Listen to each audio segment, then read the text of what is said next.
Welcome to the second lecture in Growing Convergence Research Monthly Series. I want to extend a special welcome to our speaker today, Dr. Lori Peek, and I also want to thank the Toolbox Initiative team for organizing these events. As promised, GCR lecture series will bring speakers describing experiences from the field and researchers studying team science.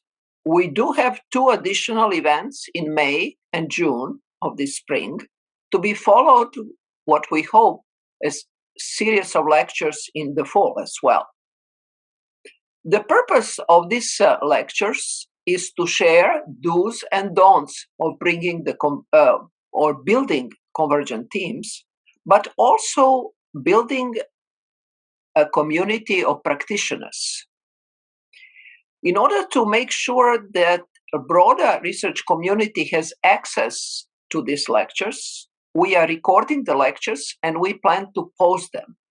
We are still figuring out specifics on posting of these lectures, but we'll have shortly specifics and we'll share them with you.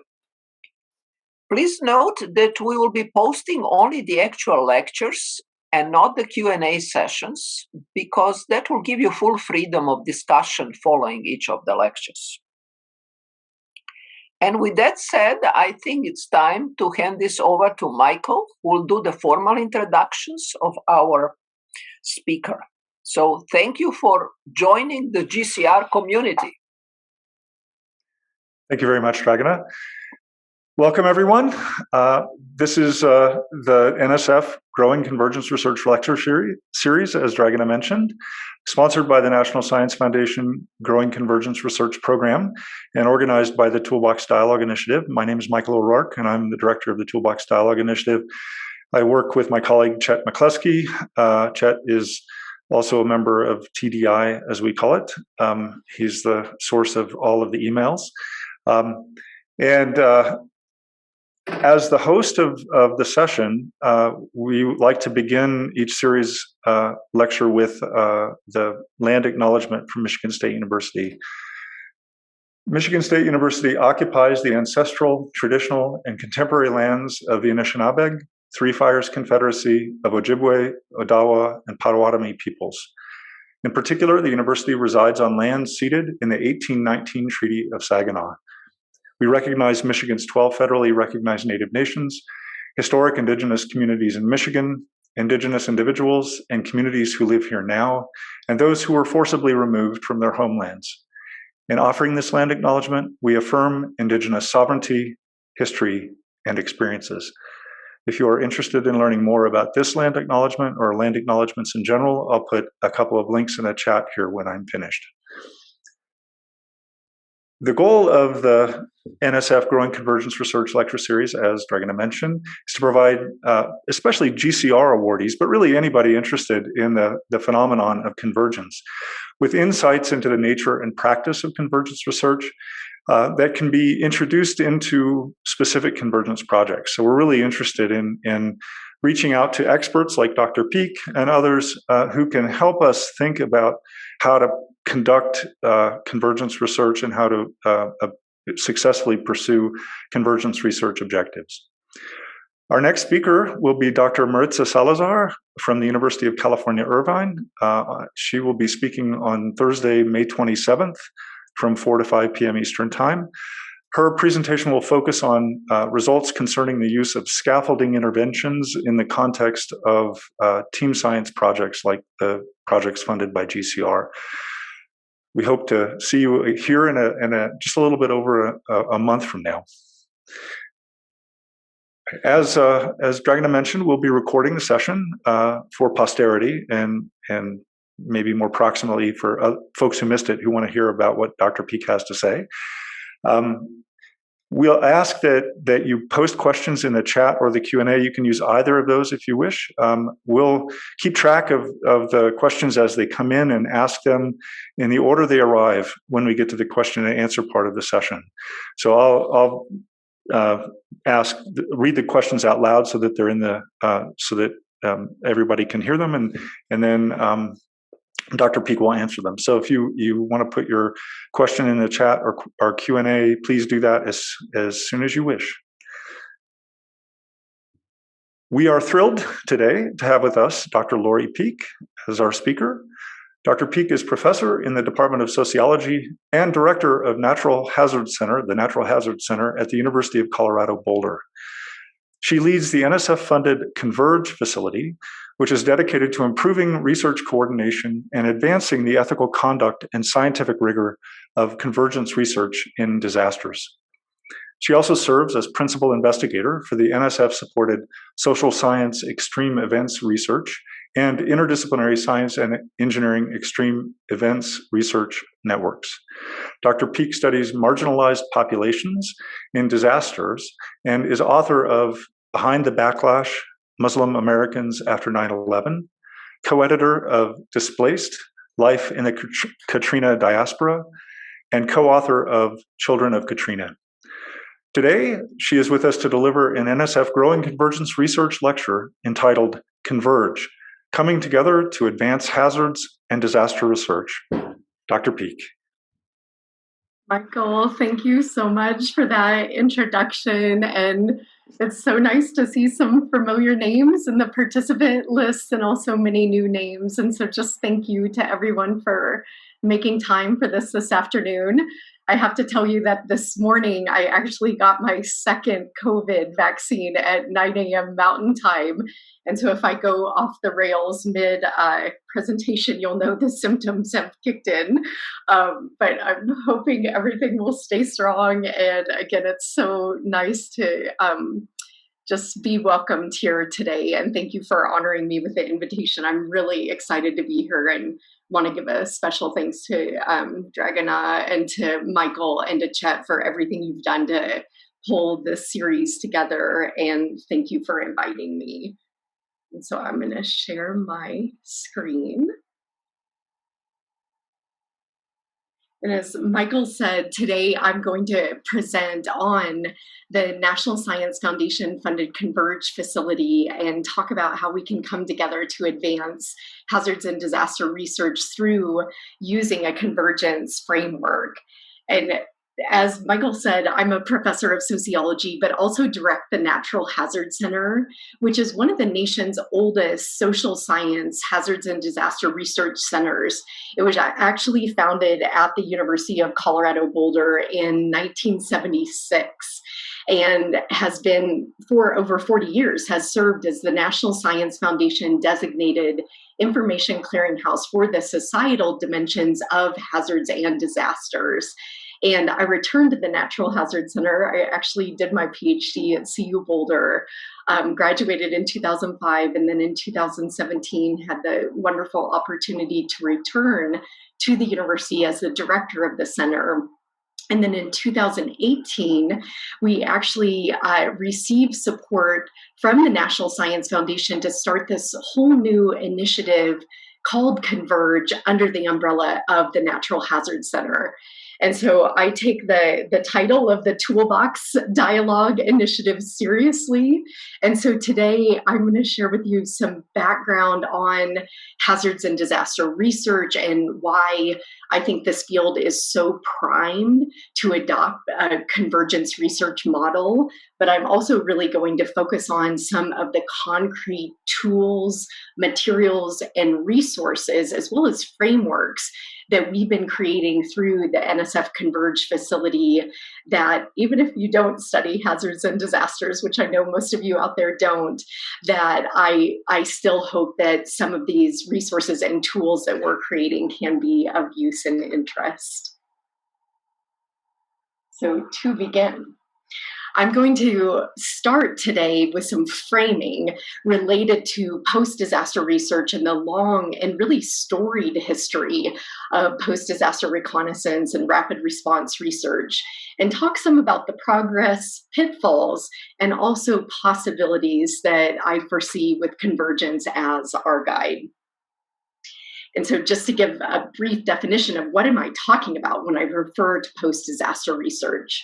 So the National Research Council has actually defined post-disaster research as early reconnaissance, so days to the first couple of weeks after a major event happens, spanning the emergency response and early recovery period, which may be days to the first sort of 3 months after a disaster, into the short-term recovery period, which may be about 3 months to 2 years, and then on to longer-term recovery and reconstruction, which may stretch beyond a decade.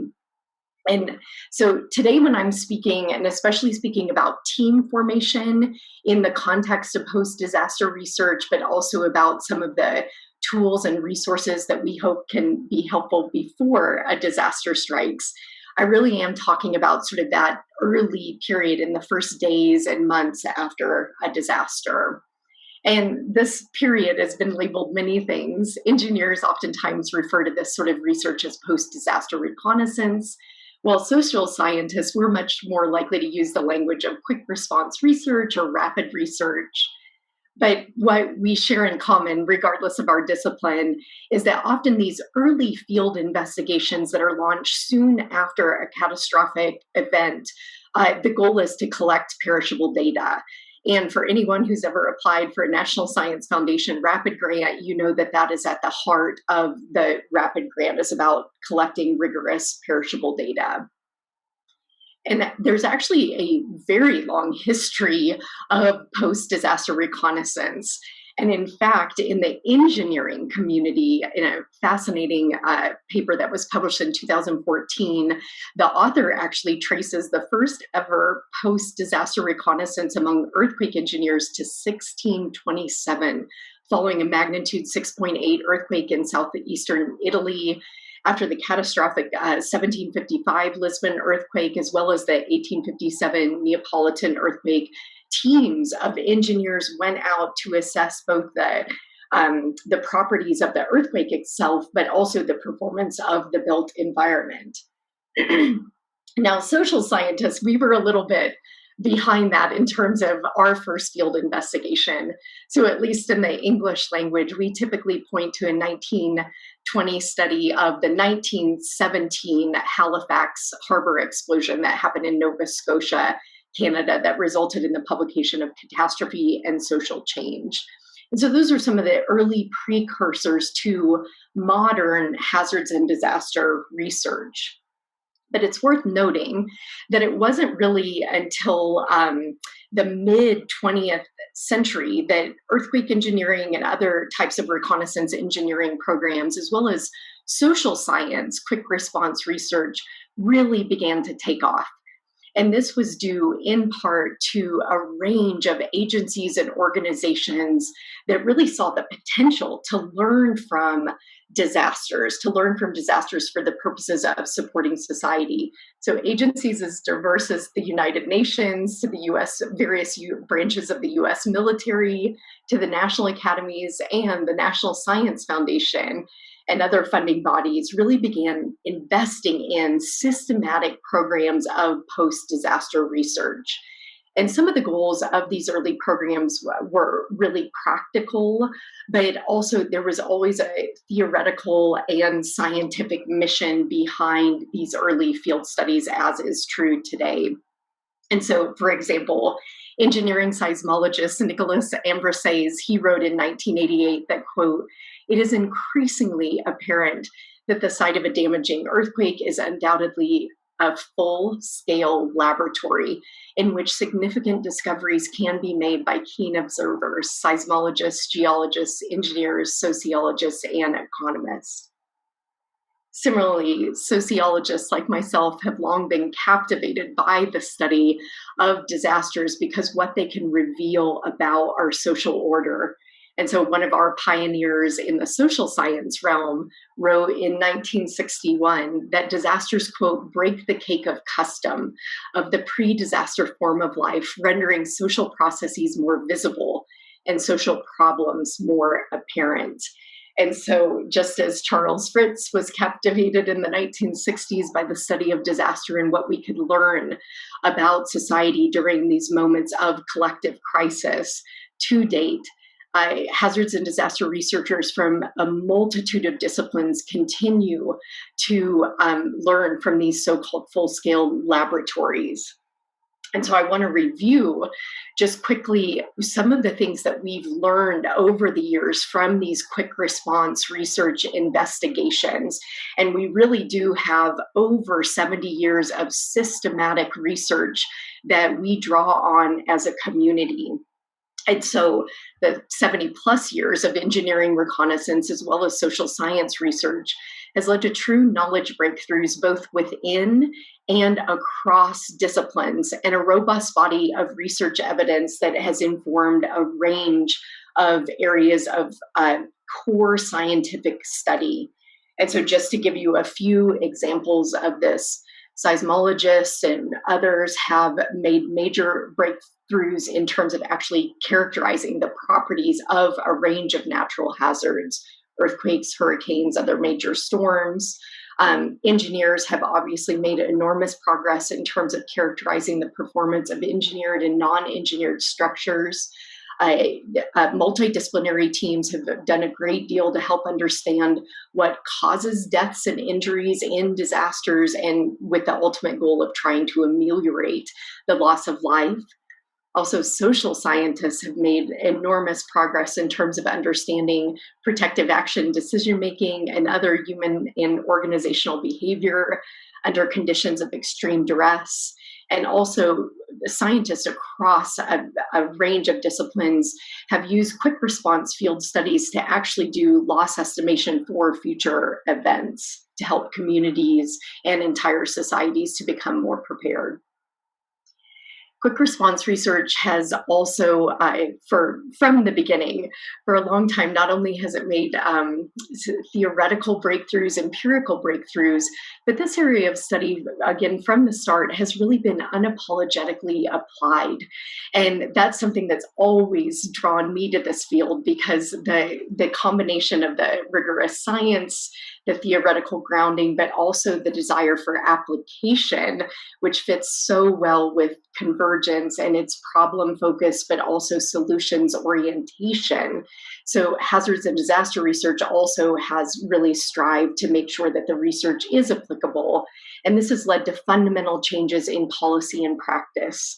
And again, just to give you a few concrete examples of this, our modern building codes and standards have been, in large part, informed by much of what has been learned about how buildings and other critical infrastructure perform during moments of extreme stress. Also, risk communication and messaging, and the ways that we communicate with an ever increasingly diverse public has been informed by social science, quick response research, and the additional focus on especially vulnerable structures, as well as potentially vulnerable populations, has really grown out of some of these early field studies and the focus on the fact that disasters are not equal opportunity events. This research, also often funded through NSF or other team-based field study mechanisms, has helped to develop multiple generations of the hazards and disaster workforce. And so many of the programs, the funding programs that support quick response research as well as research field teams, really have a focus on enabling the next generation of researchers and trying to couple more seasoned investigators with early career researchers. At the Natural Hazards Center, which again is my institutional home, for over 35 years with the support of the NSF, we have actually run this small quick response research award program where we're able to distribute quickly $2,000 to $5,000 small grants, which help researchers to get into the field to collect vital perishable data in the aftermath of disaster.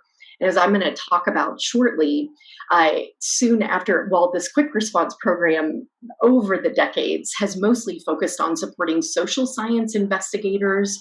One of our commitments at the center is to really try to encourage convergence research through this program.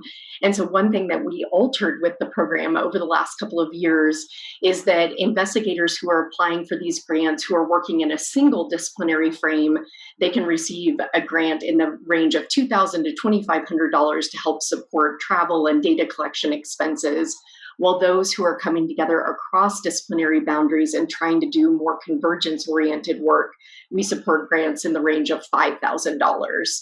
And so that's, again, a relatively recent change in this long-standing program that has really been driven by that desire to integrate that convergence orientation into what we're doing.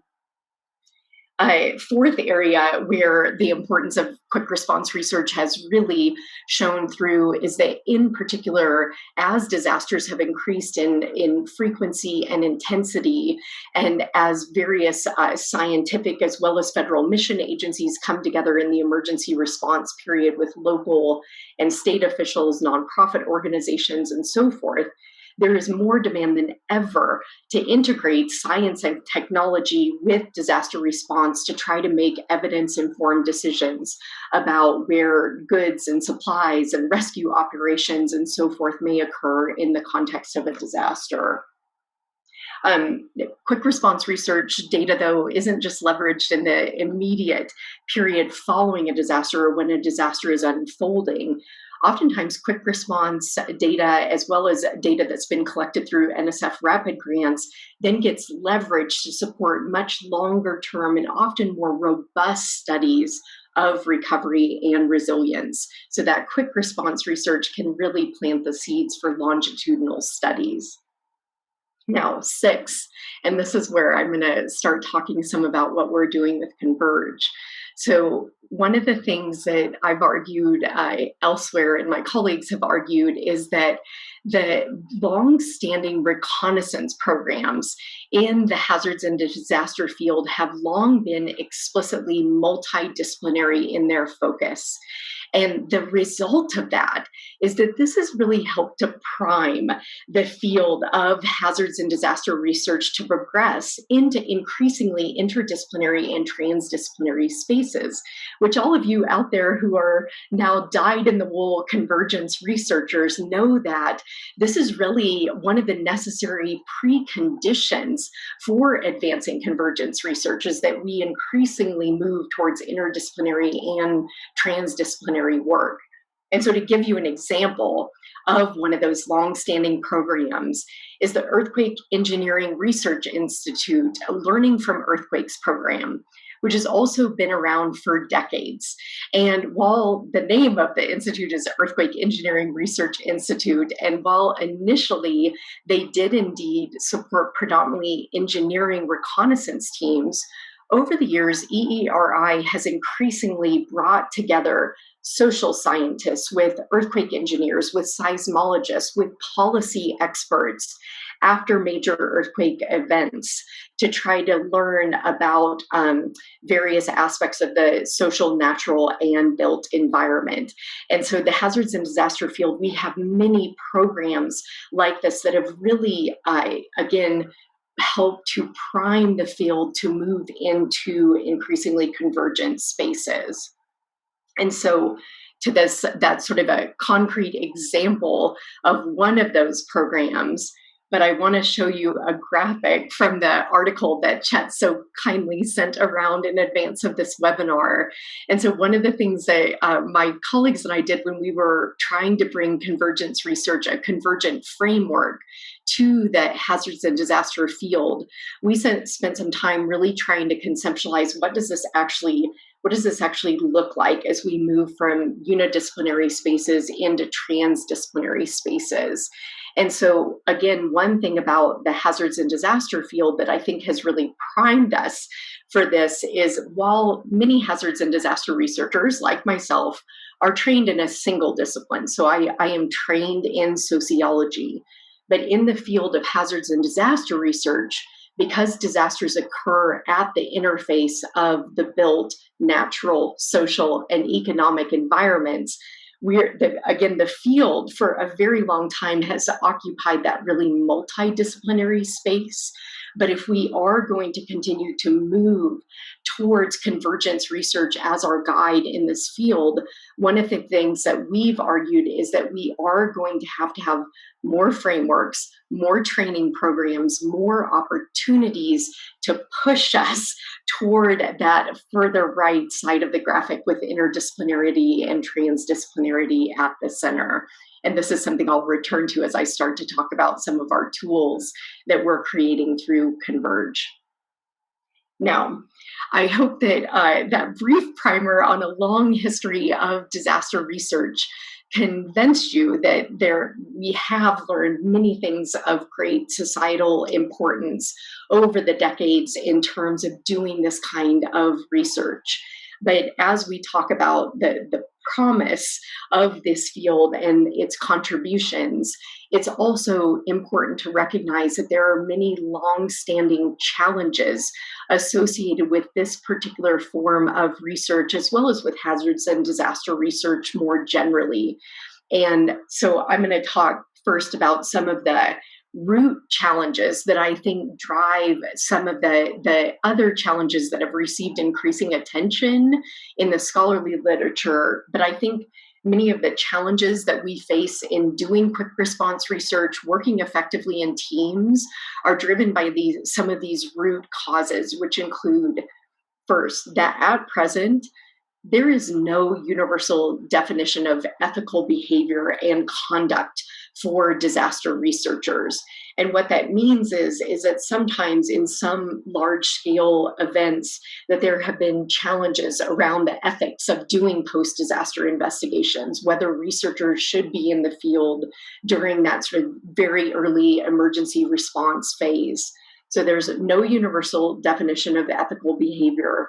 There are also, we know that only a few countries in the world, for example, the Philippines and New Zealand, have guidelines for conducting ethical post-disaster research. And so what that means is that not only do many countries around the world not have institutional review boards, for example, but most countries do not have any guidelines for what does it mean to conduct ethical research in the context of a catastrophe. And then a third root challenge that I think is really apparent as well is that justice, or here speaking of principles of moral rightness, fairness, and equality, is really considered as a guiding frame in post-disaster research. As I mentioned at the beginning, that oftentimes this post-disaster research has focused on the collection of perishable data. But one thing we're grappling with through Converge is how can we combine the research mission with the ethical imperative of doing this research with also considerations of justice, because we also know that it's oftentimes people at the margins who do suffer first and worst in disasters. And so these are some of the root challenges, but then how they express themselves in the context of team-based quick response research is often as follows. So first, we know that in large-scale events in particular, so here I'm talking about the 2010 Haiti earthquake, the 2011 Christchurch earthquake, the 2004 Indian Ocean earthquake and tsunami, the 2005 Hurricane Katrina, or the pandemic that we're in right now, that oftentimes when large-scale events unfold, many researchers, field researchers in particular, may go to begin collecting perishable data, but in the past, there's been a lack of coordination among researchers and research teams. This can lead to duplicative efforts where we know that replication is desirable in science, duplication oftentimes is not. Also, from an IRB standpoint, as well as an ethical standpoint, this can lead to additional participant burden, especially if disaster survivors are asked for multiple researchers to be parts of research studies, or if otherwise affected people are overly burdened by researchers entering the field rapidly. Also, this can create real challenges for locally affected researchers who are both disaster survivors, but also researchers who are oftentimes thrust into the role of trying to help coordinate these research teams as they arrive on the ground after major events. Also, we know that outside researchers may have limited knowledge of affected areas. creating challenges around cultural competence, around being able to navigate disaster-affected zones. Also, outside researchers and teams may lack the time to gain the necessary background knowledge and to develop the cultural competence that has been called for in this field. And finally, given the context that we're living in right now, where we again are seeing disasters increase in frequency and magnitude, that as there are more and more disasters, we're also seeing a growth of researchers in the hazards and disaster field. And what that means is that there is a real need for a more coherent agenda to help to guide who, what, when, and why of disaster research as we move into this ever more turbulent world, and also try to ensure that we're moving the research into action as Convergence would invite us to do. And so I'm going to now, in this part of my presentation, I'm going to talk some about the various resources and other activities that we have been engaging in through the Converge facility, which is headquartered at the Natural Hazard Center at the University of Colorado Boulder. And a few words about Converge. We were actually funded under the umbrella of the Natural Hazards Engineering Research Infrastructure. And so we were actually funded through the Engineering Directorate as part of the NERI program, which, again, the Natural Hazards Engineering Research Infrastructure, or NERI, consists of 12 shared use facilities that are located across the United States. And the NSF has made major investments in these NERI facilities. And most of these facilities, the other facilities are all led by engineers, and they include simulation and modeling, a simulation and modeling facility, a cyber infrastructure facility, and then several major engineering laboratories. So wind facilities, earthquake testing facilities, a tsunami facility, and so forth. And so those facilities were funded, I believe, between the years of 2015 to 2017. And then in 2018, we were very fortunate to join the NERI network as the first social science-led facility in that broader network, and the one facility that was dedicated to improving ethical, rigorous, and coordinated research in the disaster space, and also to really advance a convergence research agenda in the hazards and disaster field.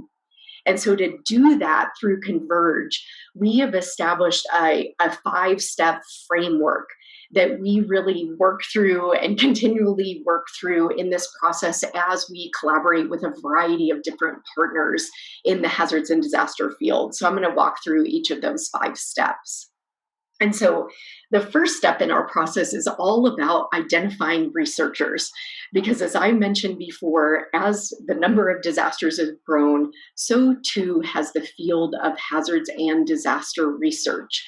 And so researchers come from across a variety of disciplines in engineering, the natural sciences, the social and behavioral sciences, humanities, public health, and medicine, who apply their expertise to the various root causes, to understand the root causes of disasters, but also the impacts and recovery processes that follow them. And so something really novel and exciting that I think that the NSF has done for our field of hazards and disaster research that has helped to plant the seeds of convergence is that the NSF has actually funded 7 extreme events reconnaissance or extreme events research networks. We call this our EER ecosystem. And so the Geotechnical Extreme Events Reconnaissance Network has actually been around for decades. But over the past couple of years, in addition to GEAR and all of the work that the geotechnical researchers have done together, the NSF has also invested in funding these other EERs.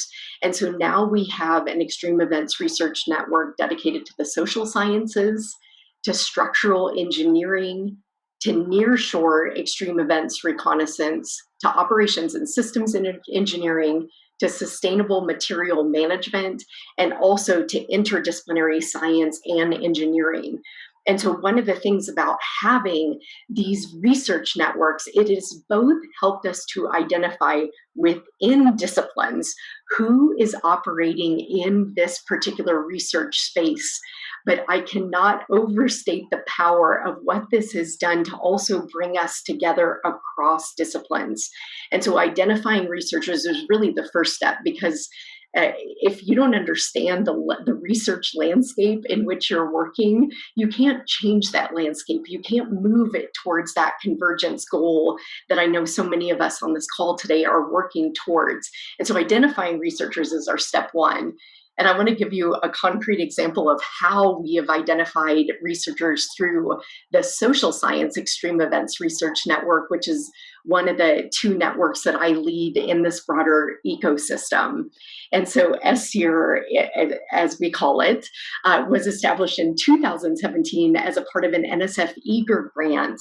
And SSEER was established in part to actually get a handle on the state of the social science hazards and disaster research workforce, because a really important 2006 National Academies report actually noted that it is not clear that we understand the status of the social science research workforce, and that means that we may not understand whether these researchers are prepared to meet 21st century challenges when it comes to rising hazards and disasters. And so one of our first goals in SSEER was to launch an effort where I actually wrote a call to social scientists. We put together a short 7-minute survey, and I invited social scientists who study hazards and disasters around the world to sign up for this SSEER network. And I am so excited to share with all of you today that we through this self-identification process, we have now identified and mapped over 1,300 social scientists around the world who study hazards and disasters. And if you go to that map on our Converge website, you can actually click on any one of those dots and you can learn about a little bit about the knowledge and expertise that each one of these researchers hold. And so this is really important, not only for getting a grasp on sort of the state of the discipline, but also when a disaster strikes, we can now much more rapidly identify where are disaster researchers who may be in these affected zones. And so identifying researchers was the first step that we took in this convergence framework. Now, the second thing that we recognize is that educating and training researchers is absolutely key. It's key, obviously, in any field, but in the hazards and disaster field, because this field has rightfully so oftentimes been characterized as being quite event-driven. And so what that means is that there are sort of core researchers who dedicated their lives to hazards and disaster research, but then sometimes a big event happens and lots of people turn their attention to the disaster itself, but they may not know that there's that 70 years of research that has already occurred. And so one of the big things we think about through Converge is how can we more rapidly educate and train researchers in the context of this more event-driven field to help to make sure that people really have sort of a baseline level of understanding and knowledge about the hazards and disaster history, our epistemologies, our theories, our methods, and our multi and increasingly interdisciplinary current and future status. And so some of the tools that we've created through the Converge facility include, we have an extreme events research check sheet series, which is just, these are brief primers. So they're 1, 2, 3 pages that are written by researchers on a variety of topics. Everything from how do you design a study? How do you do sampling in the context of hazards and disaster research? What are concerns that you might want to think about in terms of collaborating with at-risk or affected communities? And so these are sort of brief primers that are free online that anybody can go and download. And so we have these check sheets that are on our website. We also offer webinars, workshops, and virtual forums when big events happen. And so when the COVID-19 pandemic swept across the United States, we held 2 COVID-19 virtual forums that brought together hundreds of researchers and helped them to start to connect with one another in the event of the pandemic. We did this after the 2020 Puerto Rico earthquake sequence, after the 2019 Ridgecrest earthquake. So we really use we have used online platforms like that to bring researchers together and also to produce event-specific resources. And then another major educational initiative through Converge that I am so proud of and want to pause and highlight for all of you.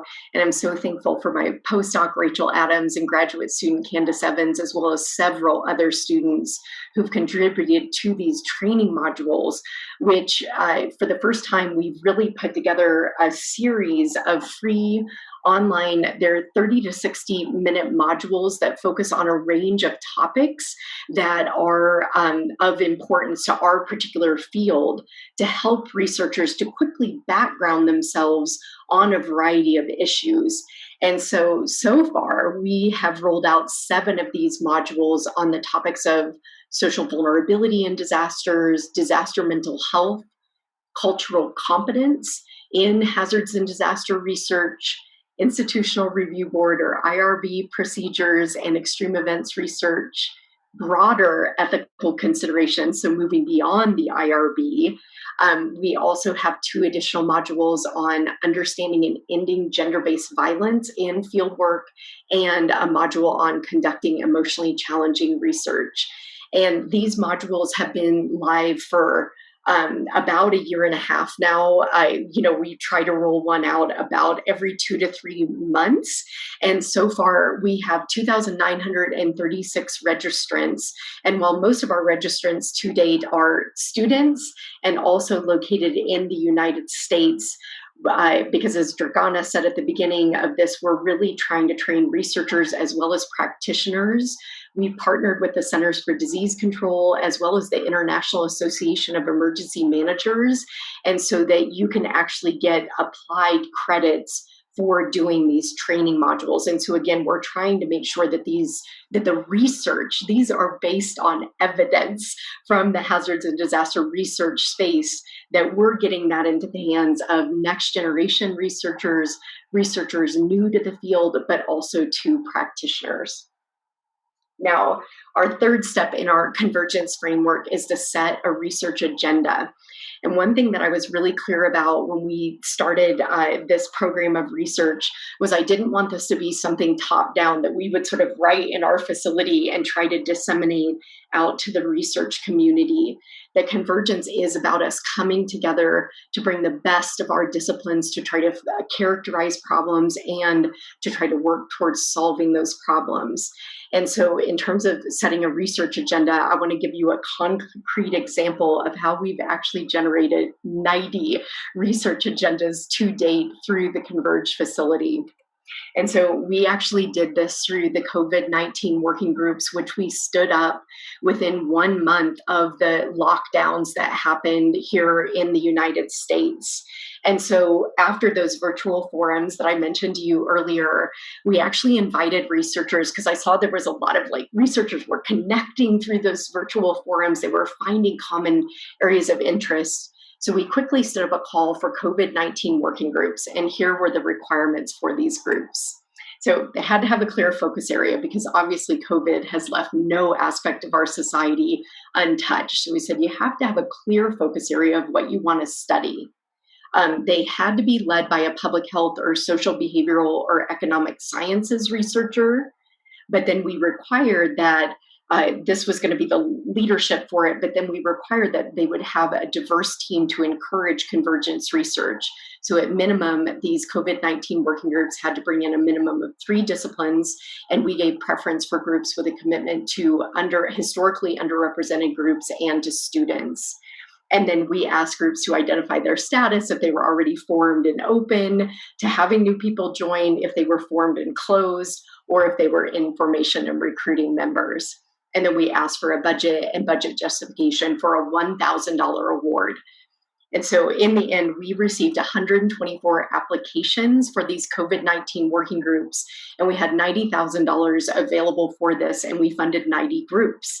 And so those 90 groups, we then broke into 4 areas focused on population groups, organizations, and social institutions in the context of COVID-19, on issues, impacts, and recovery from the pandemic, on compound hazards and cascading disasters, so what happens with a hurricane pandemic, a wildfire pandemic, and then we had a 4th set of working groups we funded in the area of research networks, methods, and ethics. So all 90 of those working groups we put into those 4 categories, even though some of them cross categories.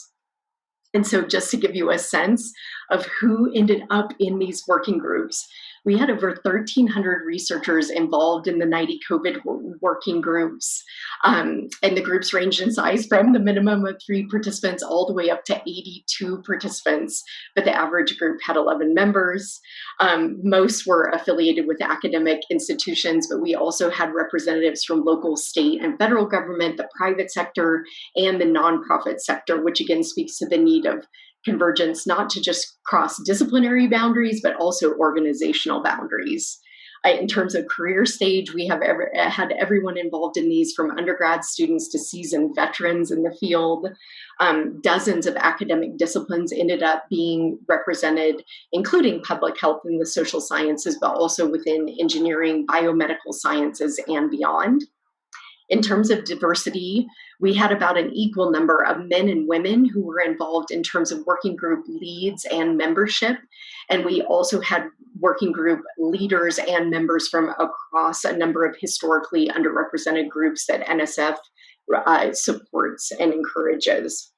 In terms of geography, about 70 of our working group leads were located at universities in the US, but we also had leads and members from Africa, Asia, Europe, Latin America, and the Caribbean, Oceania, and the rest of North America as well. And so the one requirement of these working groups was to submit a research agenda setting paper. So back to that next step in the convergence framework, to have these sort of grassroots scientific agendas getting set. And so the deadline was the groups had to submit the paper by June 19, 2020. And we've published all of these different convergence-oriented research agendas up on our website. And the working groups, I don't have time to go into it now, but they did so much more beyond that one research agenda that they were asked to present. And many of the groups went on to get major NSF grants, philanthropic funding, published papers. One has a book in progress right now. And so these groups were really extraordinary. And again, it was just with a little bit of seed funding and having the infrastructure to bring researchers together with convergence as our guide that really catalyzed this effort. Now, 4th in our framework is related to connecting and coordinating researchers. And this is where the support of NSF has been absolutely vital to bring together not just the extreme events research and reconnaissance networks, so the research networks at the center of this figure, but also to bring together the leadership of various NSF-funded facilities that support hazards and disaster research. And so through Converge, we've actually established a leadership core that helps bring together the leaders of these different facilities and networks that has allowed us to cross disciplinary boundaries. And then 5th, and finally, funding convergence research is the 5th area in our framework, because we recognize if there isn't support to do this work, it's really hard to do this work. And so we have set aside much of our funds for this sorts of efforts, like you heard with the COVID-19 working groups, but also to support teams, field teams who are engaging in convergence research. And so in closing, I just want to say 2 things about the enabling conditions that have really made all of this possible and are helping to advance a convergence framework in our field. First, this would not be possible without a generous, educated, motivated, and dedicated hazards and disaster research workforce that have really come full force in terms of taking advantage of the training opportunities, the convening opportunities, and the opportunities for funding where convergence is actually a part of the funding calls. And then I also want to say that NSF support for the Converge facility and also the federal agency support for the Natural Hazard Center has helped to create the social infrastructure for training and convening those researchers and also for funding and supporting convergence research. Because one of the things that we know is oftentimes there are major investments in physical infrastructure, right, in our laboratories and in our other facilities that we need to do the research. But sometimes we don't always have that same amount of support for our social infrastructure, for those invisible webs that tie us together across our disciplinary boundaries and across our organizational boundaries. And so without the support for that social infrastructure, none of the rest of this would have been possible. And so with that, I just want to say thank you to everyone for listening so carefully today. Thank you for being a part of this. And I hope if you're interested in learning more, you will visit our Hazard Center website or our Converge website. And thank you again for listening. And I will stop sharing my screen now so I can see Michael and see if anyone has any questions or comments or anything you want to share. So thank you. Wonderful. Thank you so much, Dr. Peak, for that really informative and interesting presentation.